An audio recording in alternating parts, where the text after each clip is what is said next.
Bismillahirrahmanirrahim. Oke, Assalamualaikum warahmatullahi wabarakatuh. Nama saya Arya Chandrawinata akan mempresentasikan tentang sejarah dan perkembangan bahasa Indonesia. Latar belakang, bahasa Indonesia adalah bahasa resmi nasional Republik Indonesia. Bahasa Indonesia digunakan oleh warga NRI untuk komunikasi sehari-hari hingga kepentingan tertentu, baik secara lisan maupun tertulis. Lahirnya bahasa Indonesia berkaitan dengan peristiwa Sumpah Pemuda tanggal 28 Oktober 1928. Sejarah bahasa Indonesia. Bahasa Indonesia awalnya merupakan bahasa Melayu yang menjadikan lingua franca atau bahasa perhubungan Nusantara kala itu. Selain itu, bahasa Melayu juga digunakan hampir di seluruh Asia Tenggara sejak abad ke-7. Pada zaman Sriwijaya, bahasa Melayu dipakai sebagai bahasa kebudayaan, yaitu bahasa buku pelajaran agama Buddha. Bahasa Melayu juga dipakai sebagai bahasa antar suku di Nusantara maupun hingga bahasa yang digunakan terhadap para pedagang yang datang di luar Nusantara. Lalu, pada persiapan Kongres Pemuda tahun 1926, para pemuda masih mempermasalahkan tentang sebutan Bahasa Persatuan Indonesia.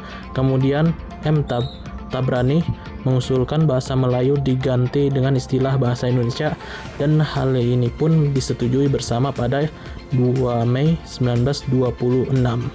Para pemuda Indonesia yang tergabung dalam perkumpulan pergerakan mengangkat bahasa Melayu menjadi bahasa Indonesia yang menjadi bahasa persatuan untuk seluruh bangsa Indonesia.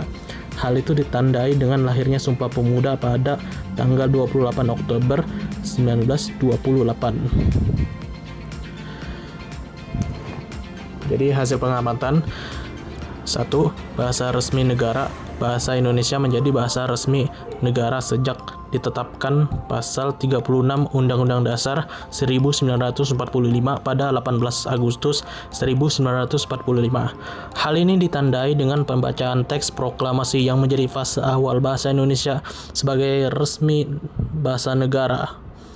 2. Bahasa internasional. Bahasa Indonesia kemudian berkembang sebagai bahasa internasional.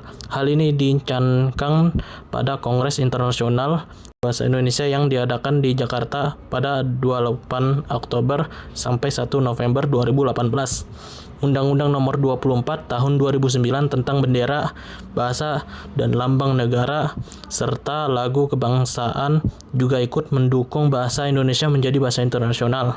Khusus pasal 44 ayat 1, salah satu bukti dari tindak lanjut bahasa Indonesia sebagai bahasa internasional adalah adanya tenaga dan buku-buku bahasa Indonesia bagi penutur asing. Jadi kesimpulannya, bahasa Indonesia awal mulanya berasal dari bahasa Melayu, yang dikembangkan bahasanya menjadi bahasa Indonesia yang resmi, digunakan untuk menyatakan bahwa bahasa Indonesia adalah bahasa negara Republik Indonesia.